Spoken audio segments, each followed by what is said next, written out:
Operations with complex numbers. Our objective is to perform operations with complex numbers. Why learn this? Complex numbers can be used in formulas to create patterns called fractals. To start with, we're going to look at graphing.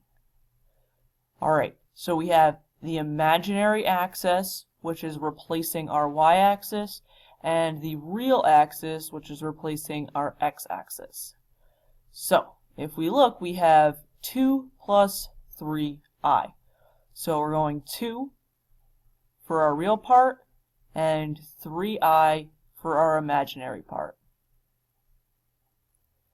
If we have negative 2i, we're going to go to the left 2, and then up 1. Since the top are the positive imaginary numbers, the bottom are the negative imaginary parts, and the left are the negative real parts, and the right are the positive real parts. So if we had negative 3i, or negative 3 minus 3i, we'd go negative 3 on the real axis, and then down 3i. And then the last one, you have 1, and then down 3i. Let's try some examples. So graphing complex numbers. Graph each complex number. Alright, so take a moment and pause the video and try graphing each of these.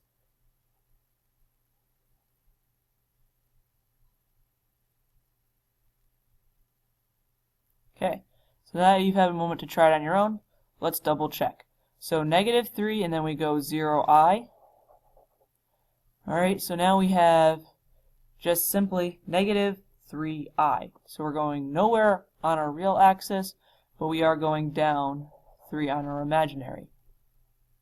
For C, we're going over 4 on our real axis, and then up 3 for our imaginary axis.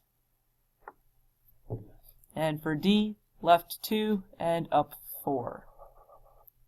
Now this pattern, in terms of graphing, only works when you're graphing imaginary numbers. Don't do this with your real number lines. Alright, so now let's look at the absolute value of a complex number. The absolute value of a complex number, a plus bi, is the distance from the origin to the point AB. So, if you went over 3 and up 4, the absolute value would be that distance. So you can simply use Pythagorean theorem to help you out. So 3 squared plus 4 squared must equal c squared. So take the square root of 3 squared plus 4 squared, and you would end up with 5. So the absolute value in this case would be 5. Let's practice. Alright, so we want to find each absolute value. Alright, there's a trick so that way you do not have to graph it each time. Think about it. If you were to graph this, you would have gone left 9 and then up 1 for the imaginary axis. Well, that means your triangle has a base of 9 and a height of 1. So, we can simply go negative 9 squared plus 1 squared,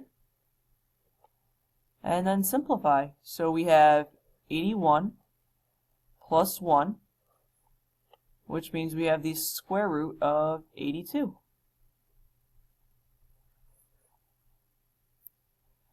So now for B, you can rewrite this as 6 plus 0i. So using our shortcut, we would have the square root of 6 squared plus 0 squared. So the square root of 36, which, by the way, would just be 6. And for C, we have 0 plus negative 4i. And that would mean we have 0 squared plus negative 4 squared, which would mean we have the square root of 16, which would just be 4.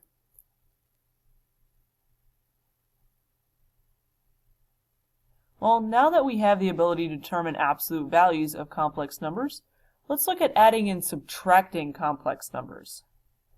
Well, I like to think of it as similar to combining like terms. Well, you would, if this was an x, you wouldn't combine -2 and 4x, just like you're not going to intermingle your real and your unreal numbers. So you have -2 and 3, which give you 1.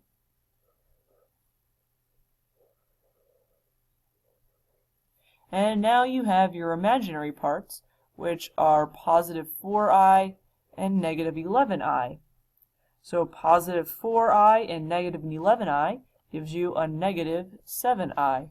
So in the end, you end up with 1 minus 7i. Let's try this next one. So our real parts are 4 and 5. But before we go too far, it might be a good idea to distribute this minus sign across. So we have 4 minus I plus negative 5 minus 8i. So now we're going to take that 4 that we have up here and note that this is a negative 5, which leaves you with negative 1. And now our imaginary part. So we have negative I plus negative 8i, which gives you negative 9i. Take a moment and pause the video and try C and D. When you return, the answer will be revealed on the bottom.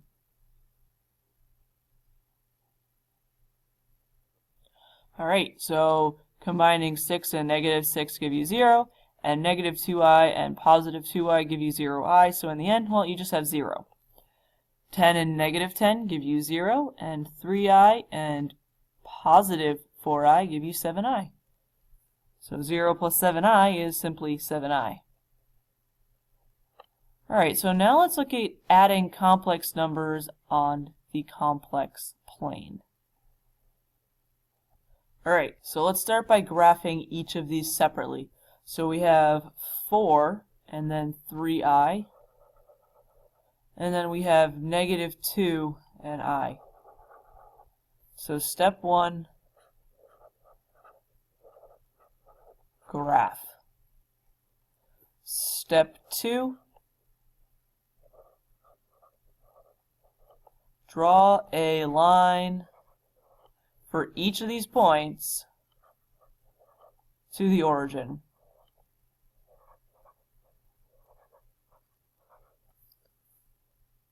Step 3, make a parallelogram. Make it a parallelogram. By the way, that means opposite sides are congruent and have the same slope. So if we went from here and we went down 1 over 2, we would want to go up 1 over 2 this way. So that way we would have opposite sides are congruent and have the same slope. So now finish that off. And then last but not least, now we label that point there because that would be our answer. So we would have 2 and then positive 4i. So if we add these together, we would have 2 plus 4i, which makes sense because 4 plus negative 2 is 2, and then 3i plus 1i is 4i. But that's how you can do it on a complex plane. Now let's try multiplying complex numbers. So when multiplying complex numbers, simply distribute for this first one. So we have 2i times 3, which gives you 6i, and 2i times negative 5i gives you negative 10i. I squared.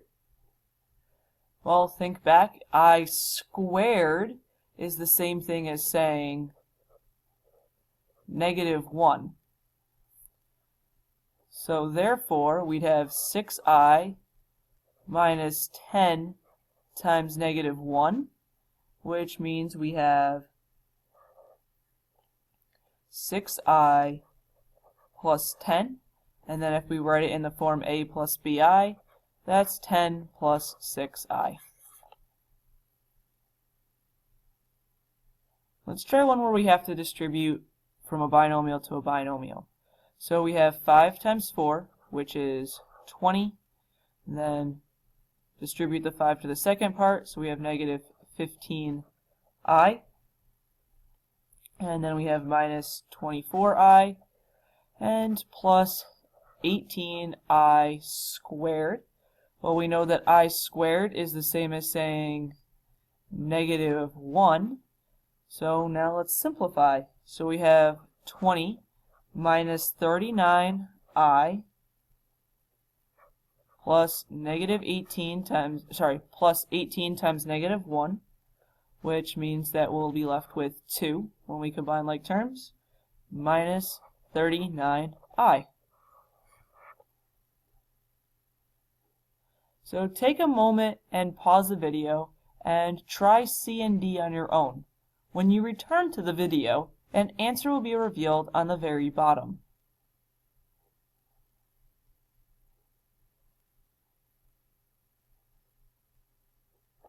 So for C, we have 53 and D, -36. Now let's look at powers of I. So I to the first power is simply I to the second is -1. We've seen this one quite a few times thus far. But now let's get into, what about I to the third and to the fourth? Well, I to the third is like saying I squared times I, which means -1 times 1. Whenever you're trying to deal with powers of I, use smaller powers to help you out. For example, I to the sixth is the same as saying I to the fourth times I to the second. Well, I to the fourth was 1 and I to the second is -1. So 1 times -1 gives you -1. This table is going to really help you when you're trying to evaluate using powers of I. So let's try a couple. So we know that I to the 12th is the same as saying same as saying +1. So we have -3 times 1, because I to the 12th equals 1. So in the end, we just end up with -3. We don't have I to the 25th in our table to kind of follow, but we can separate it and split it down. So what if we did I times I to the 24th? Well, that's like saying I times I squared to the 12th, because a power to a power you multiply. Well, this means we have I times -1 to the 12th power.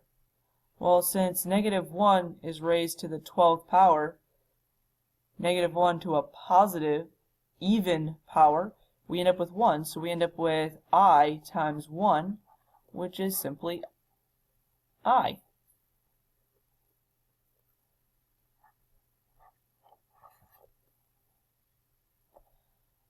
Now let's look at dividing complex numbers. So to divide complex numbers, you're going to multiply by your complex conjugate on the top and the bottom.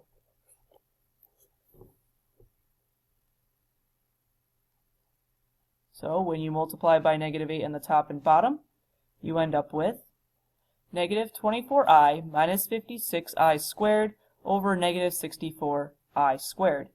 You can then further simplify this down because our I squared equals -1. So since I squared is -1, we're left with -24i plus 56 divided by 64. We can simplify this one more step, leaving you with -3i plus 7 all divided by 8. Take a moment and try B on your own. When you return, the answer will be revealed, and that will also end our video.